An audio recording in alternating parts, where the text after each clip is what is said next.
And let's take a live look at M&T Bank Stadium once again, the place to be tonight this evening, where the Ravens took on the Houston Texans and won 34-10, doing so in bone-chilling conditions. Steve, how long are we going to have to deal with these conditions in the upcoming week? Not much longer. I think the worst is in the rearview mirror here. We do have a cold night tonight.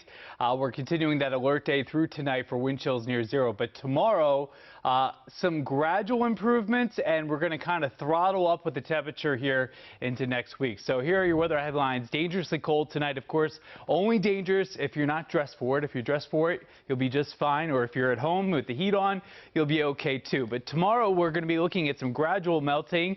That trend continues into Monday and even into Tuesday. So some pretty nice days here. And then things get sloppy. It's a January thaw, and I wish it was just a sunny, nice stretch of weather here, but it looks like we're going to be in a fire hose of storm systems here that'll deliver us some rain, some showers. There's going to be melting snow and fog. So it's going to be kind of a crummy stretch where finding the sun is going to be nearly impossible starting Tuesday night going all the way through next Saturday. 27 in town today. Never felt like it. The warmest temperatures felt were the lower teens at the warmest part of the day. That was thanks to those winds. Average high 43. We're going to blow past that by late next week.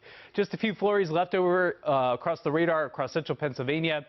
Important to take a look at the big picture. This was the big area of low pressure, the trough that brought us 2 rounds of snow this week. Also, all those cold temperatures. It's starting to lift its way out. Now, it's a process. It doesn't just happen with a flip of the switch, but it is on its way out. And while we were in this pattern, we picked up 9.1 inches of snow. We happened to have 2 storms in a week that delivered that.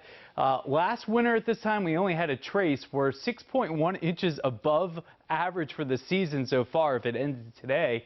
And we've picked up more snow in Baltimore than New York City, Philadelphia, and Boston. We are leading the pack in the Northeast, not only with football, but with snow totals. So there you go. Here's your forecast for tomorrow. Temperatures in the upper 20s, low 30s.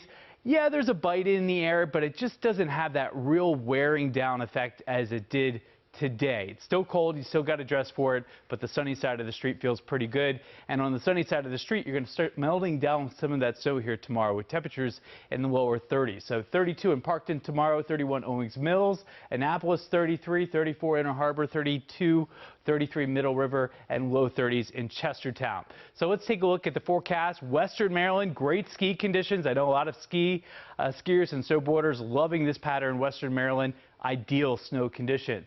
Here comes the El Nino jet stream. This is the one that floods the country with warmer weather. 37 Monday, we're up into the low 40s on Tuesday, and there's that rainy, crummy pattern coming in on Wednesday. As you can see, high chances for rain. Here's a look at the future radar. You can see it's just a hose of rain for a few days here. So Wednesday, Thursday, Friday, and there's no more drought left. That's gone. So this rain could collect and cause some flooding even with not that much, because the ground is hard from being frozen and the snow is melting. So a sloppy weather pattern, temperatures in the low 60s Thursday, Friday, and Saturday. But coming up at 11:30, we're going to talk about next Sunday, and that's a different forecast from what you see there. We'll break that down coming up. Kelsey.